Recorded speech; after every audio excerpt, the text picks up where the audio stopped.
Hello, Internet. California right now is under a deluge. It is finally raining. The drought, French? Deluge, I don't know, but or deluge in the Winter Olympic sport.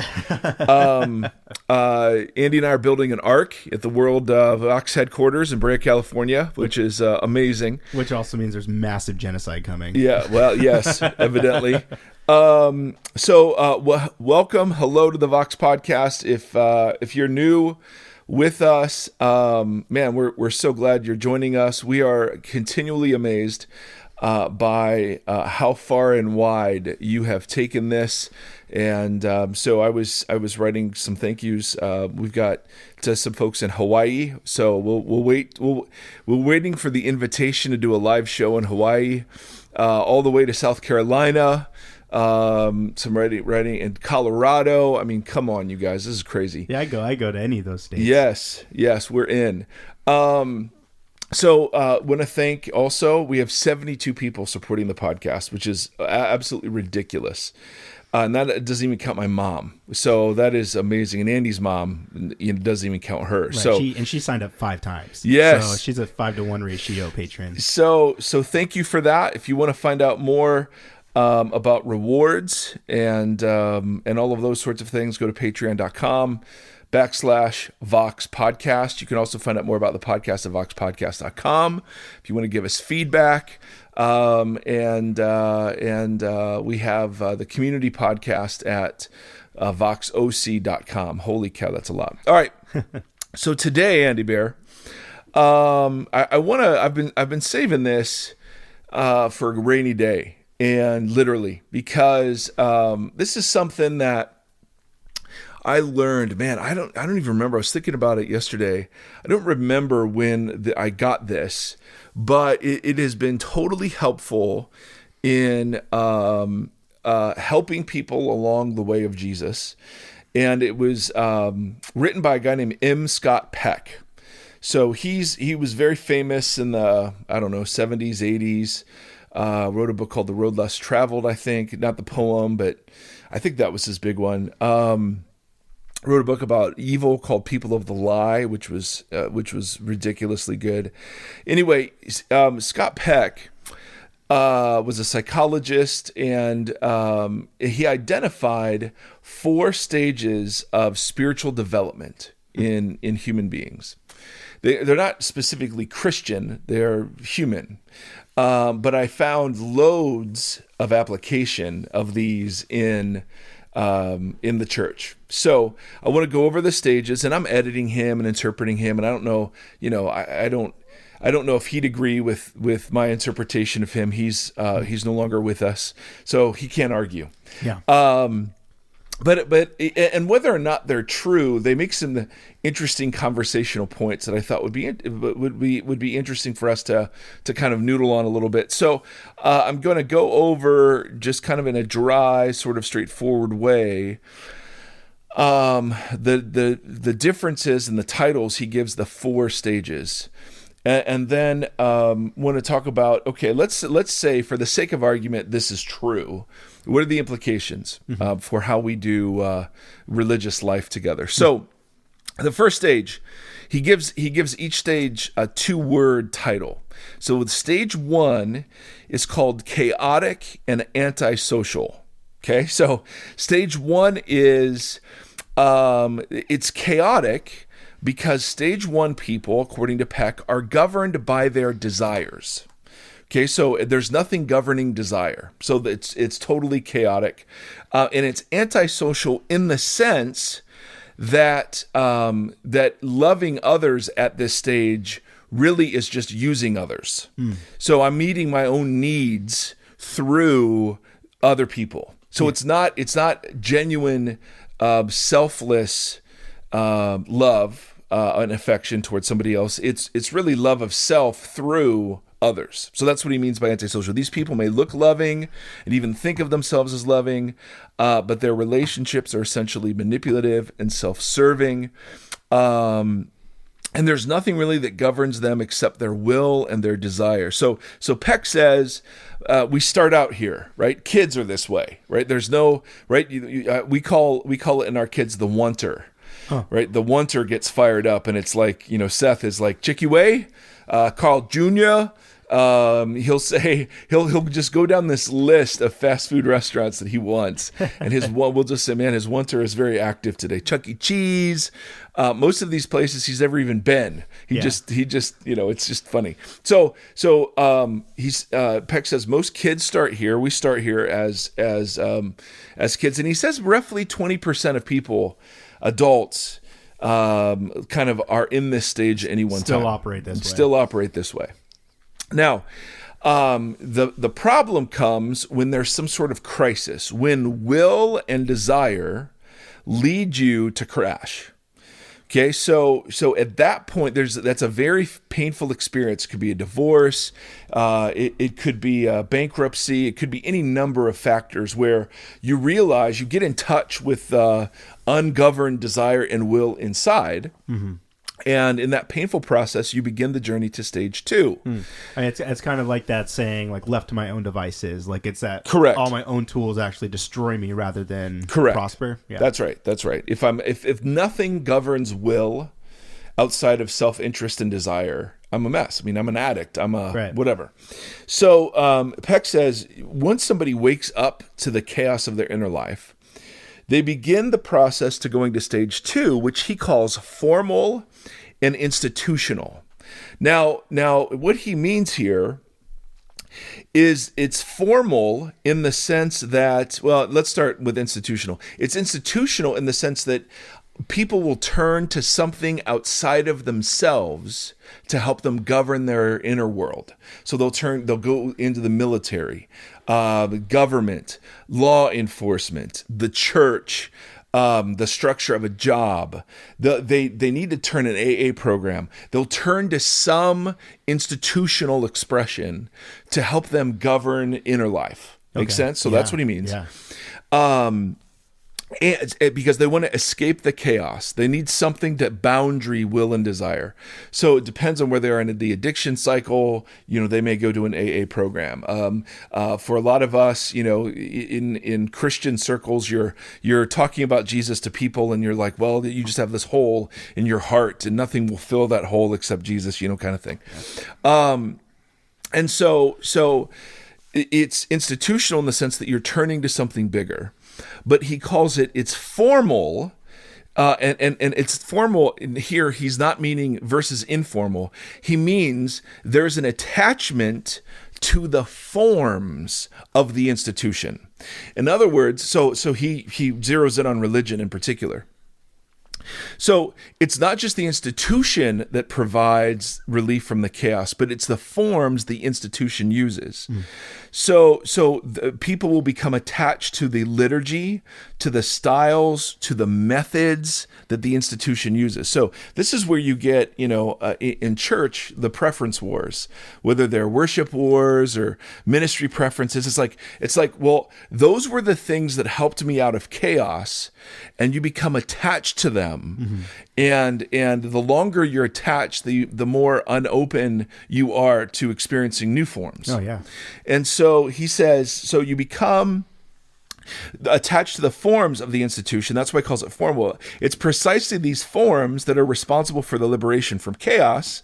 So it's no wonder when people are threatened when those forms are tinkered with or changed or removed or whatever. Peck says the people here view God almost as almost exclusively as an external transcendent being. They have very little awareness of an internal, indwelling, immanent being. Now, transcendence and immanence are two big words that theologians use. Transcendence is the bigness of God. Immanence is the nearness or intimacy of God to us. And so most in this stage will consider God loving, but feel that he will use punitive power. That's part of the institutional form, right? The threat of hell, the threat of God disciplining us, right? Those are things that people will use to help find relief from the chaos inside. Makes sense? So religion that appeals to guilt and shame, that is very judgmental, very punitive, it's still very popular. Why? Because those boundaries provide relief from chaos. Yeah. So it's institutional in the sense that you're looking for something to govern will and desire. It's formal in the sense that you get attached to the forms. Now, Peck says one of the things that's really important to understand is stability, he says, is a principal value for people at this stage. And instability is a good thing, but he says people begin to internalize these forms, the principles and the practices, and at some point, crisis happens. All right, so think about the journey. The journey is I'm empty. Life is crashing around. I come to Jesus, right? So I'm in a church, and man, it's the Bible's coming alive. And when I pray, it's like this incredible thing. And man, when we worship, it's this. And you hear very young sorts of followers of Jesus. It's just like it's amazing. Right. I've never experienced anything like this. Yes. And it's easy to become attached to the kindness of God in those forms. So you think the forms are what's doing the thing. Right. So it's the 12 steps, and certainly those have power. It's the having a quiet time every day. Certainly that has power. But you see, you it's not the essence of the thing that you're attached to. It's the forms that the essence is taking. Make sense? Yeah, absolutely. I mean, well, growing up, my parents would constantly tell me, you just need structure. Right. And it's because my personality was very chaotic, very unstructured, very desire, I would put all my eggs in one basket and chase after one thing because of its personal fulfillment, trying to find my identity and my way in the world. That's right. But so in its best, that was creative, expressive, genius. At its worst, it was totally chaotic. Yeah, absolutely. So were they right? Well, yes. But what they meant by structure, at some point, and this is where the existential crisis happens. We call it a midlife crisis, a quarter century crisis, a quarter life crisis. It's where those forms break down. Right. They don't work. They don't work anymore like they used to. Right. So it's when, hey, I've been a good Christian for years, and my kid dies in a drunk driving accident. I have been faithful to my spouse, but my spouse cheats on me. I get diagnosed with something. It's usually provoked by some sort of crisis that's external. So the first transition is provoked by crisis that's internal. Although external circumstances play a part in that, but it's the revelation of how chaotic my inside is. This transition from stage 2 to stage 3, Peck argues, is usually provoked by the breakdown of those forms. So you realize when you're new to following Jesus, you're listening to the Bible Answer Man, and there's a 30-second answer to some of the deepest questions of the faith, and that's satisfying. Yeah. You're like, oh, okay, great, that's awesome. Yeah. And I went through this absolutely when I was reading Josh McDowell and I was C.S. Lewis, and man, how can people not believe this? I mean, the evidence is so overwhelming, and da-da-da-da. When you and whether it's age or process or whether it's crisis, not everybody, but some will get to the place where they begin to question the institution and the forms. Right, because we're saying that the structures and forms themselves don't necessarily speak to the crisis. Well, they can. Well, of course, they do. They absolutely do, and that's where we. So the structure of military life, going through police academy, hitting college in a serious, kind of rigorous way. Like there is power in the structure. There's no question about that. It's just that it's like the professional student who can't do anything but go to school. They have a zillion degrees. Right. They've associated. They've wed the form that the structure has taken with the structure itself. Right. Make sense? Right. I think it's just the juxtaposition I'm hearing is that the form and structure will continue though, like externally, while even if crisis happens in a person's life, it's almost like they begin to then question the structure. Yes. But that's my point, is because the structure no longer fulfills because crisis exists. Right. That's right. That's what I'm hearing. Yeah. So, okay. Yep. All right. So we'll call it a crisis of faith, but into the wilderness. And we have all sorts of synonyms for this. Yeah. And it's not like, one of the disclaimers I think Peck gives is it's not like you go through these once. Sure. I mean, there are lots of gradations, and sometimes you go back and there'll be a new crisis and a new bit of antisocial that you learn in your heart, or chaos in your heart, and you go back and, I mean, it's a bit messy, Right. Of course. But he calls stage 3 skeptic and individual. So these people are... he means individualistic in the sense of they're no longer accepting the institution's answers. They have to discover for themselves. Mm-hmm. And they're skeptical in the sense that they begin to question everything. So nothing at certain like low points, nothing is off limits, right? And I mean low points in the sense of it feels like the introduction of chaos again. For some, they get into this wilderness, and now they're aware of mystery, and now it's not transcendence, right? It's more the quest for immanence, for personal, for personal connection. It's the reformatting of, okay, so the forms maybe weren't the thing. The institution necessarily wasn't the thing. Mm-hmm. And I think, a lot of people, when you talk about deconstruction, when you talk about, a lot of young folks kind of in a crisis of faith and questioning the church, I think that, sometimes that's just part of being young and having to find your own way. But I think a lot of times it's giving voice to this stage 3. Now, you could argue that human society, at least in American society, has gone through these evolutions, and that literally we were in stage 2 from like the 50s, right, the 40s, right. And then the 60s started stage 3, where there's now just massive rampant individualism and massive skepticism, where we do question everything. There is no authority or institution that's trustworthy. Mm. So you could actually argue culture goes through these too. Sure. That's a different thing than I think what Peck was addressing. So people in stage 3, Peck argues, are actually more spiritually developed than people in stage 2. Even though they're questioning everything, they're thinking about everything in spiritual terms. They're engaged fully, not just with forms, but with all sorts of expressions. They're active truth seekers. They're deeply committed to causes. They're deeply aware of injustice. They're deeply aware of evil.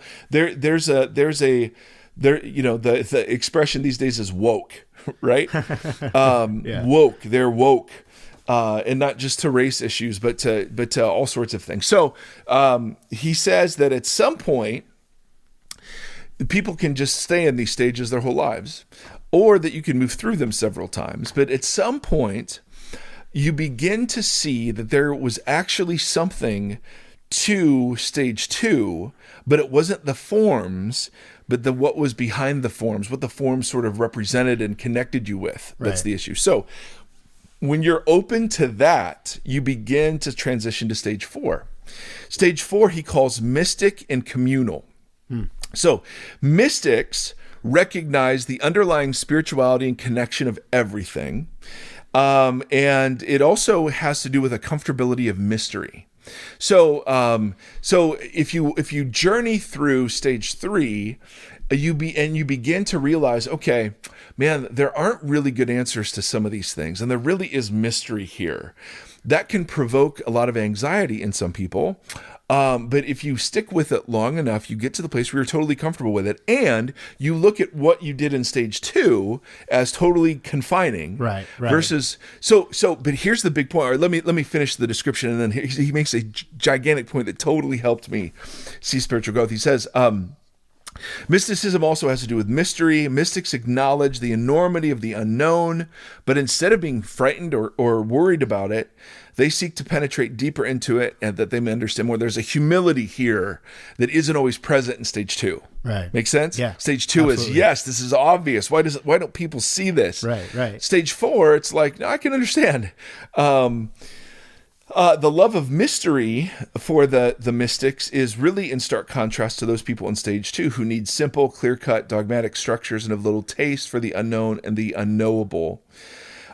Stage 4 people engage in religion to approach mystery. Here's the big point. Stage 2 people go to religion to escape from it. Ooh. Okay, Ooh. with that, now where that's juicy. We're going to explore that one for a second. So very often, stage 2 people and stage 4 people do the same activities externally. So they'll go to church, they'll read their Bible, they'll pray. Let's say that list. But they do it from completely different motives and with a completely different awareness. Yeah. Make sense? Yeah. So this to me is so powerful. The stage is also communal, not because they're living in communes, but because they're woke. They're aware of the interconnectedness of everything, and they begin to see themselves not just as isolated individuals, but as part of families and tribes and neighborhoods, and they begin to see themselves communally rather than just individually. Now, Peck gives a bunch of disclaimers, and these are all so interesting. And then I'm interested in just what your initial thoughts are. So first thing he says, there are many gradations within and between the 4 stages.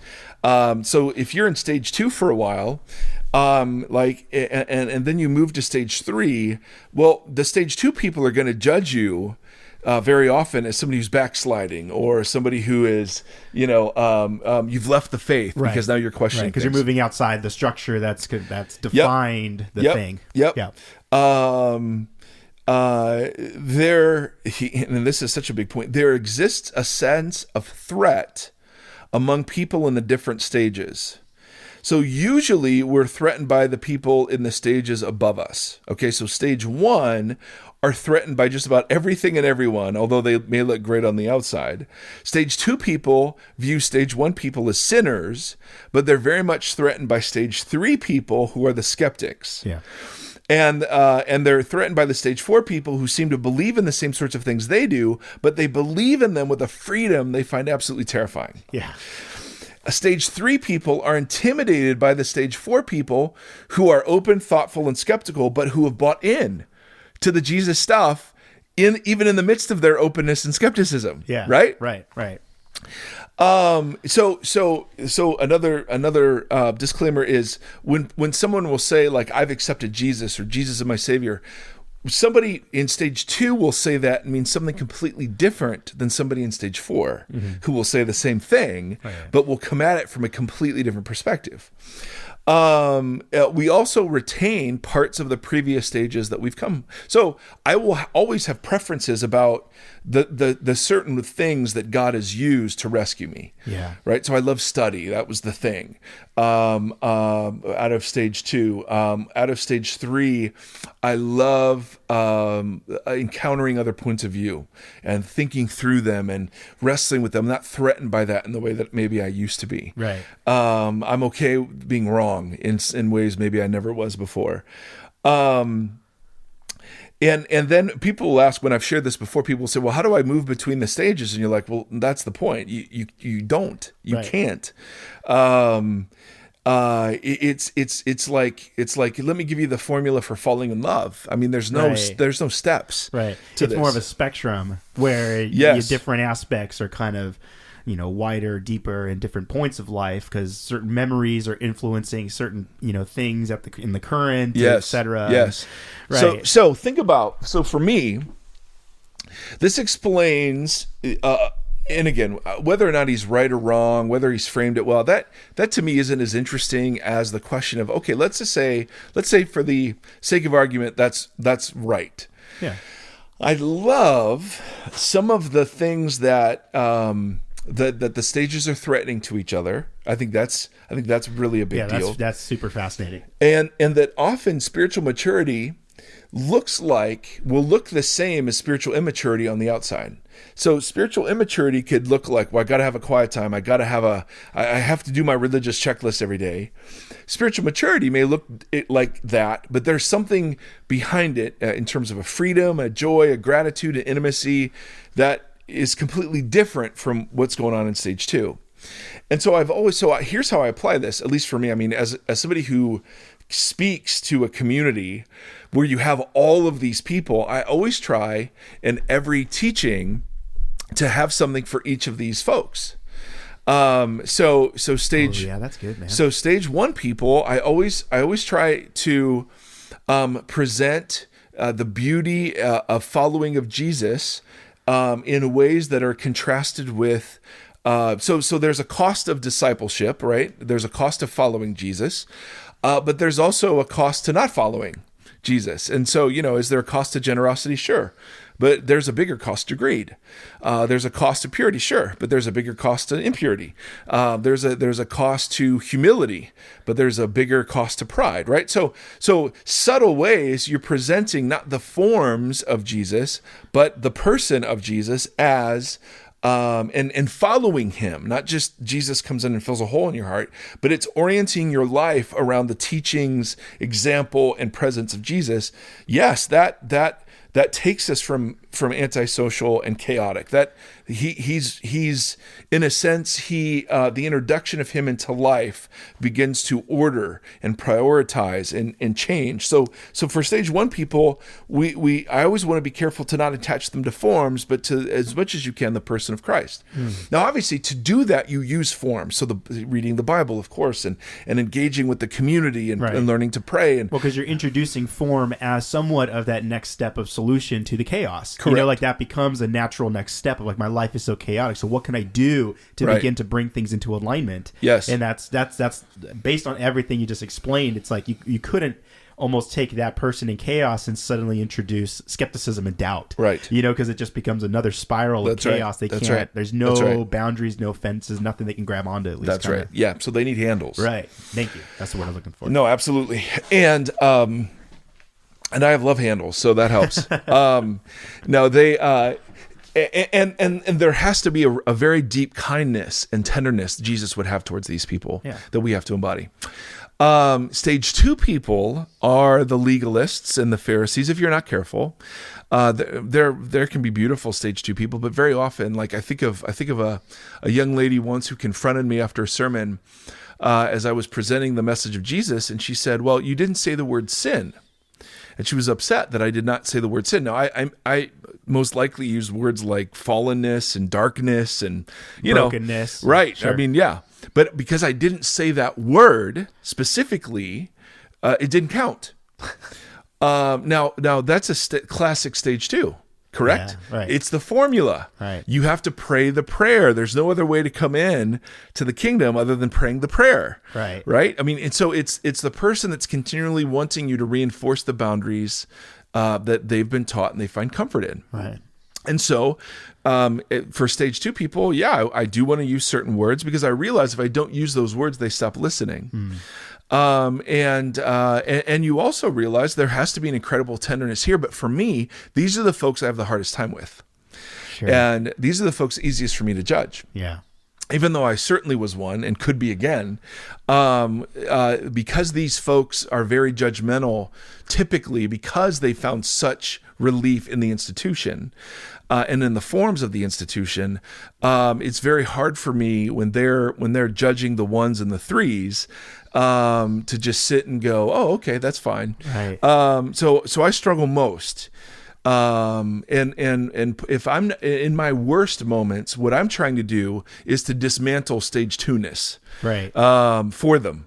It's funny to me, like, to think about knowing that it'd be starting a conversation around, tell me about the chaos of your life before you knew this. Right. Like, that sounds like such an interesting conversation for folks like that. Right. Because you would run, it seems that you would run so hard to the structure because of how much chaos there is prior. Correct. And it's just fascinating. That would be a very fascinating way to approach that conversation. You don't, and so what you're saying is genius. It's probably one of the best things you've ever said, which is a low bar. Let me write this down. But the way to not judge folks in stage 2 is to be aware of the prequel. And the harder some of them have embraced the forms of stage 2, it meant that there was something they were escaping from. So I think that's absolutely beautiful.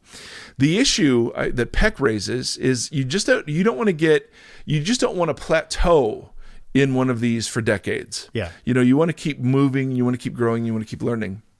So for stage 2 people, yeah, I mean, I know that there are people that have certain issues or words or concepts that you've got to say to kind of be safe, and be acceptable. Right. And you're like, okay, that's fine. These are the people that will most often read your doctrinal statements. It's fascinating. So, stage 3 people, these are the ones that are easiest for me. Well, stage 1 and 3, but these are the folks. I'm most recently a stage 3 person, in the sense of it was crisis and process both. It was crisis in terms of Seth and his beautiful birth into our life, the crisis of depression and anxiety, the crisis of failure as a pastor, the crisis of identity and midlife and all those sorts of things combined. And just the recognition of how suffocating the subculture can be, the evangelical subculture, because churches can very often take on one of these, right? So there are stage 2 churches where it's just like they're just cranking out stage 2. There are stage 1 churches that are often, we call them seeker sensitive churches, where they're just cranking out. They crank out stage 2 people, and stage 2 people end up judging the church because it's not deep enough and they need to be fed, and but that was the church God used to bring them to faith. And so if a stage 3 or 4 person, or stage 3 person, is trying to lead a stage 2 church, you get all sorts of train wreck cities. So, and that goes back to why pastors have affairs and why there's this discontinuity. I mean, even I talked to some professors, and the professors can't share what they actually believe because it would they'd get cross of one subpoint on the doctrinal statement, and again, they have a financial interest, as we do, in kind of towing the line. Right. See, it's like I would almost love to park right here and talk about the ramifications of leadership with this understanding. Because that's what's fascinating to me, because if you have a leader that's stuck in one of these, right, now their influence upon its culture below it. I mean, if we're talking thousands of people that live in that adoption and never move between these things, I mean, that's where you get this rise of massive like social and culture changes in these areas because of a particular desire to want things to only be a certain way. Right. I mean, that's like, to me, that's amazing, because I immediately in my mind, I start to think of all these different church leaders, and I'm just like, oh man, like, I mean, if we're just going to play the, kind of knee-jerk judgment, I'm just like, okay, well, dude, that guy's 2, that guy's 4, that guy's kind of 1, and it's like, okay, well, then what does that mean for the people following? What does that mean for that church? And it's all of that stuff. Then it starts. It's interesting. My mind just starts to light up. I'm like, oh man, that means a lot. Yep, that's significant. Stage 3 people need a lot of permission. And Vox is a stage 3 focused. Stage 1 and stage 3. Stage 2 people aren't terribly happy because we don't do a lot of the forms, and we're exploring things. But stage 3 people need the constant invitation to, in the middle of their doubts and skepticism, continue to walk. They need absolute permission to question and to wrestle, and the invitation to keep walking. That those aren't incongruent. And so I feel like, for stage 3 people, what we've tried to do in the podcast, what we've tried to do in the church is to best approximate what the best I can see what stage 4 looks like. And it looks a lot like Jesus, which is there's a great deal of permission for all the stages, but there's always the invitation to embrace the next one. So Jesus was calling people to repent, whether that was from religion or from irreligion. Out of stage 1, he confronted the Pharisees in their stage 2-ness. He listened to skeptics and questioners. Thomas, unless I see, or the man who says to Jesus, I believe, help me overcome my unbelief. I mean, Jesus just had this beautiful engagement of all kinds of people, but he was constantly inviting them to drop the unnecessary accoutrements of the previous stage to embrace the new ones. Accoutrement. I don't even know what that means. Boom. So I'm not going to explain it. You have to look it up. So yeah, so for me, the very interesting question is, how do you become somebody who is not only on their own journey, but gives grace and peace to people wherever they are, Right. And yet, even out of the love and the grace and the peace, the invites people and challenges people to embrace the next stage. So to me, this isn't gospel, this isn't Bible, this isn't. Now, see, that's a disclaimer to stage 2. But it's helped me in the way that I prepare to talk to crowds. In the recognition that, man, there are people here who need handles. There are people here who need to know it's safe, that this is Christian, this is Jesus, this is Orthodox. There are people there who need permission. Stage 4 people are the easiest people. They're the people that aren't real impressed. They're not taken in by, oh, this is the greatest thing ever. Stage 2 people are the people that come in and go, this is amazing. I've never been to a church like this. That's stage 2 language just all the time, right? Because they're super impressed with the form. Yeah. And they grow disenchanted with the form at some point, and then they get, well, we got to go find a new form that's awesome. Right. Stage 4 people are the people that just kind of come in and say, yeah, okay, all forms are flawed, so this is a fine one. Right. Right. And it's kind of like, I'm not convinced, but I'll stick around. Well, but they're convinced of Jesus. They're just not convinced that. See, that sounds like stage 4 though. Like, that's what I'm saying. Okay, no, stage 3. I was saying stage 3 is more. Oh yes, you were saying stage 3, like kind of skeptic, doubter. Like, I'm not convinced, but I'll kind of like, I'll play. Yes. Yeah. Yeah. I'm trying to describe a stage 4 person. Okay. Yeah. Who moves beyond that to give great permission to stage 3 people, and who are just radically Jesus focused, Jesus centered. Stage 4 people, excuse me, if I keep confusing my numbers, I'm so sorry. Yeah. I've been trying to describe a stage 4 person who isn't that impressed. They've seen Jesus, they're into Jesus, they realize no form captures Jesus. So they're just like, okay, great, your church is fine. Right. But it's not the end, it's not the end all be all. But they're committed to church, not because it's church. Right. But because they're committed to Jesus. Do you see the difference? Oh, absolutely. There are people who are committed to church for the church's sake. Right. And there are people committed to the church because they're committed to Jesus. Right. That's a different thing. Absolutely. Like, I imagine stage 4s, the second they sniff out too much structure, they run. It almost feels like this starts to indict the mystery and the grandness of what we really believe. And that's where they'll run to hang out with the skeptics and the doubters much faster than they'll sit back and structure. Most preaching in Southern California megachurches is geared to people at stage 2. Yeah. And because it's life wisdom, it's and there's a certain genius to that, because most of us need to be reparented. Most of us need to know how to live. We're not, whether it's money or relationships or whatever, but there's a certain formula churches go through where January is kind of, here, get your life back in order. February is relationships, and March is kind of pre-Easter. And then after Easter, there's this killer sort of bring your friends sort of series, and summer, you got to build it for guest speakers, and then fall. I mean, it's just kind of this formula.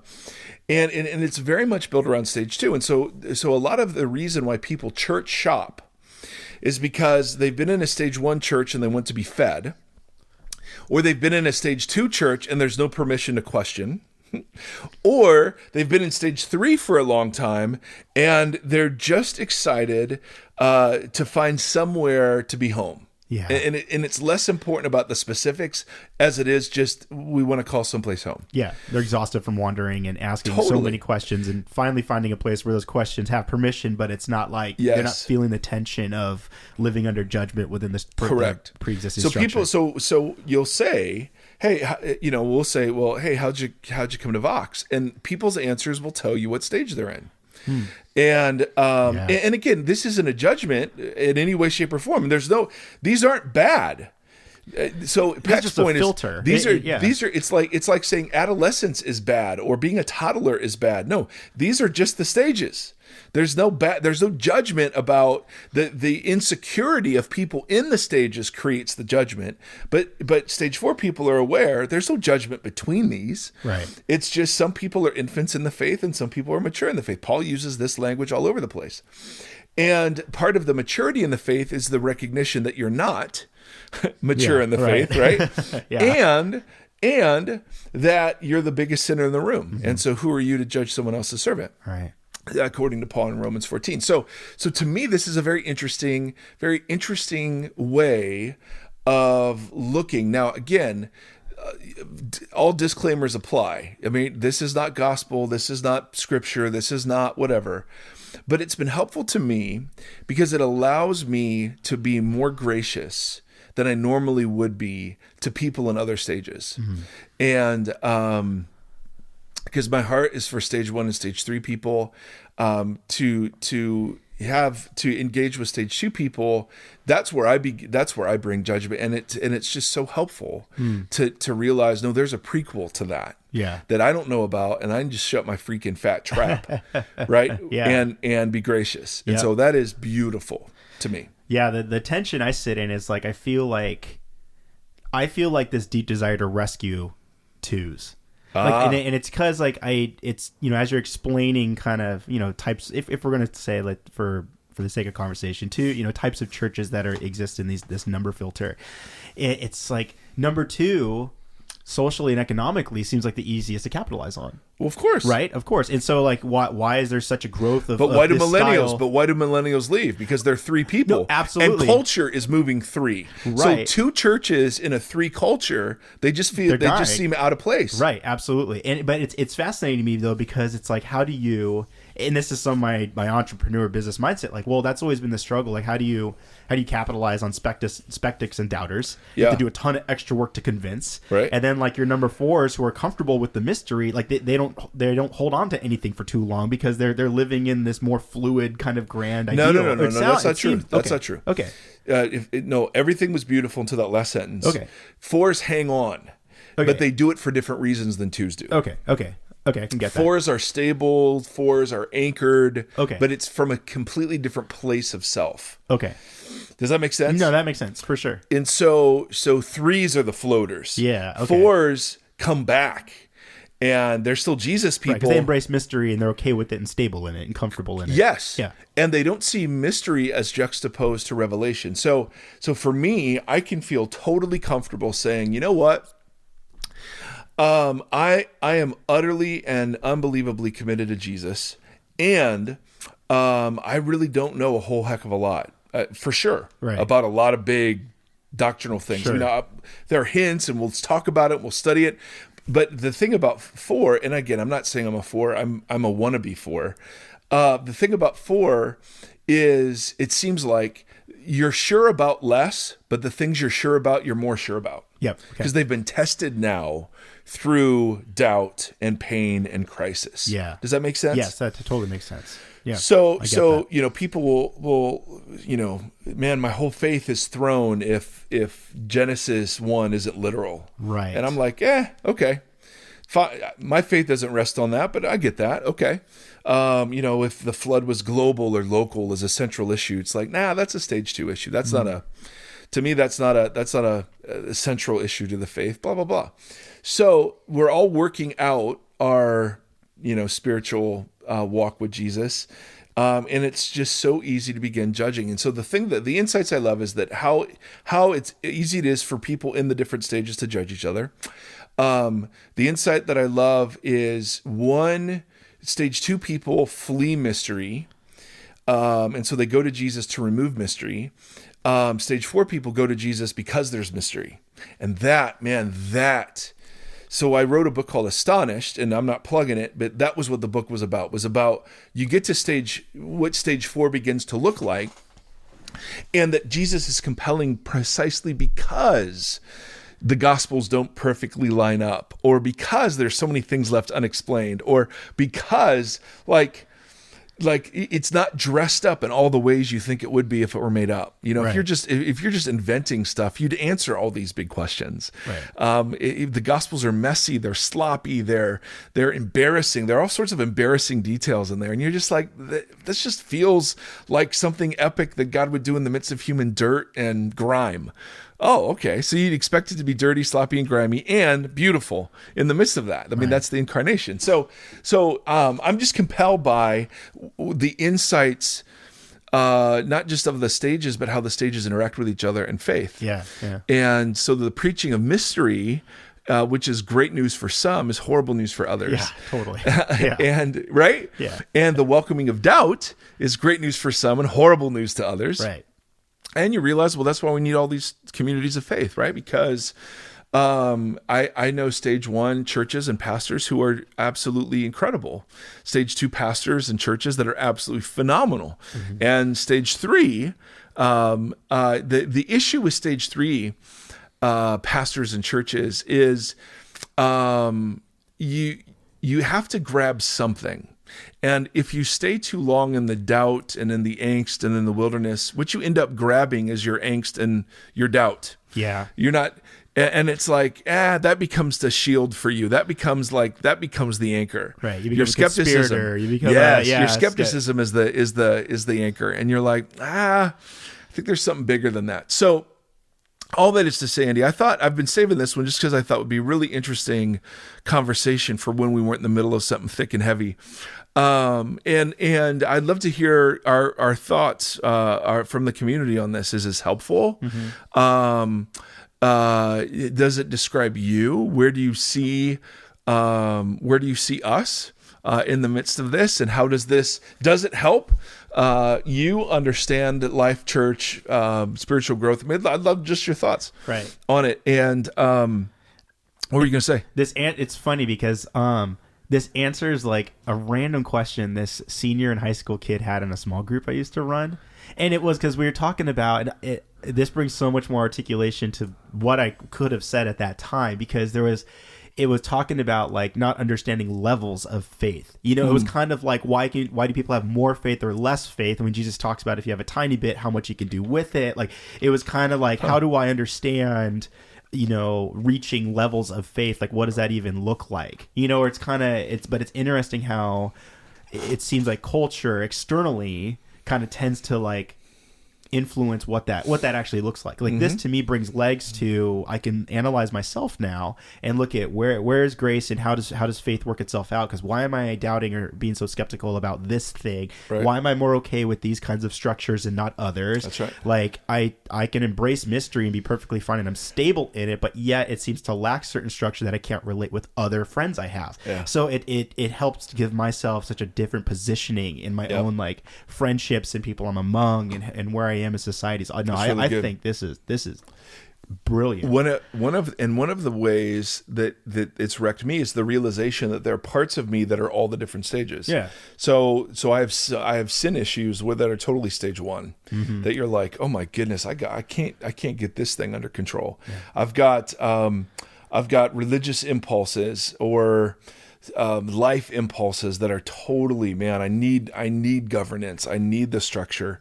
And if I'm not careful, I judge people who don't have similar structure. Yeah.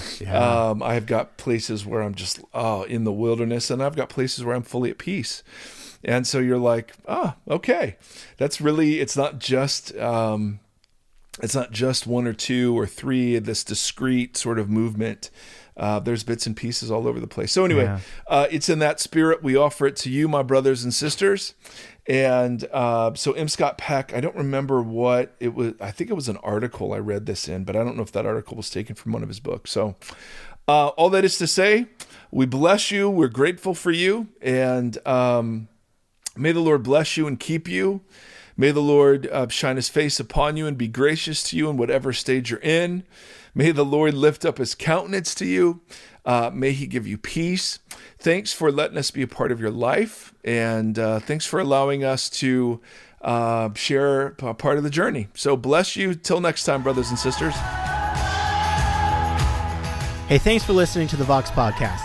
Learn more about us at voxpodcast.com. Follow us on Twitter at the Vox Podcast. And now support us on Patreon at patreon.com/VoxPodcast.